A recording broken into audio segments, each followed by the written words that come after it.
प्रणाम। आप सभी का स्वागत है मेरे चैनल में। तो इस वीडियो में हम रक्षाबंधन से जुड़ी एक कथा को देखेंगे।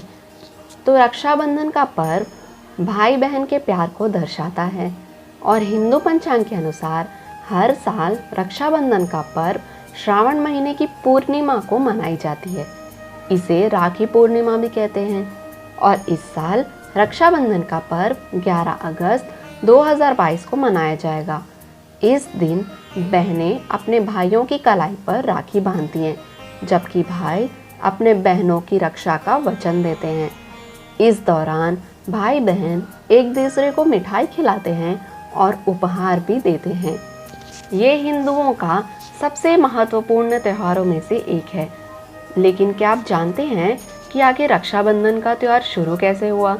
इसके पीछे की पौराणिक कथाएं प्रचलित हैं। तो चलिए रक्षाबंधन मनाने के पीछे की पौराणिक कथाएं जानते हैं।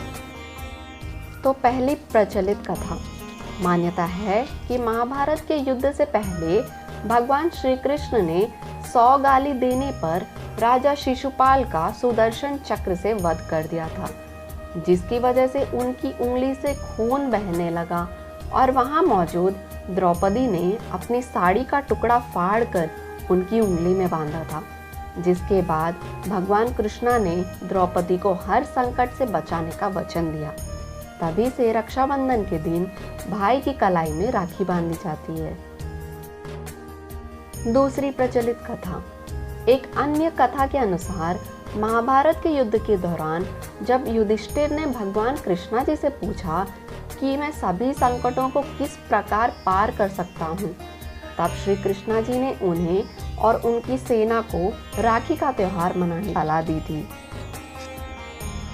तीसरी प्रचलित कथा, चित्तौड़ की रानी कर्णावती ने गुजरात के सुल्तान बहादुर शाह के आक्रमण से अपने राज्य व अपनी रक्षा के लिए सम्राट हुमायूं को एक पत्र के साथ राखी भेजकर रक्षा का अनुरोध किया था।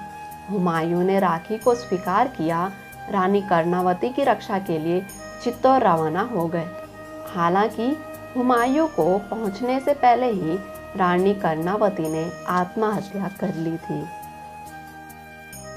चौथी प्रचलित कथा, धार्मिक मान्यताओं के अनुसार एक बार राजा बलि ने अश्वमेध यज्ञ करवाया था। उस समय भगवान विष्णु ने बौने का रूप धारण किया और राजा बलि से 3 पग भूमि दान में मांगी। राजा बलि इसके लिए तैयार हो गए और जैसे ही उन्होंने हाँ कहा, वामन रूपधारी भगवान विष्णु ने धरती और आकाश को अपने 2 पगों से नाप दिया।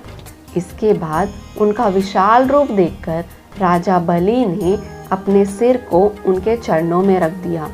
फिर भगवान से वरदान मांगा कि जब भी मैं भगवान को देखूं तो आप ही नजर आए। हर पल सोते जागते उठते बैठते आपको ही देखना चाहता हूँ। भगवान ने उन्हें वरदान दिया और उनके साथ ही रहने लगे। इसके बाद माता लक्ष्मी परेशान हो गई और नारद मुनि को सारी बात बताई। नारद जी ने कहा कि आप राजा बलि को अपना भाई बनाकर भगवान विष्णु के बारे में पूछें। इसके बाद माता लक्ष्मी राजा बलि के पास रोते हुए पहुंची। तो राजा ने पूछा कि माते, आप क्यों रो रही हैं? मुझे बताइए, मैं आपका भाई हूँ। ये सुनकर माता लक्ष्मी ने राजा बलि को राखी बांध दी और भगवान विष्णु को मुक्त करने का वचन ले लिया। तभी से रक्षाबंधन का त्यौहार मनाया जाता है। तो दोस्तों, ये थी रक्षाबंधन से जुड़ी कुछ कथाएं। आशा करती हूँ कि आपको वीडियो पसंद आई होगी और ऐसी और वीडियोस देखने के लिए चैनल से जुड़े रहें। आपका दिन शुभ हो।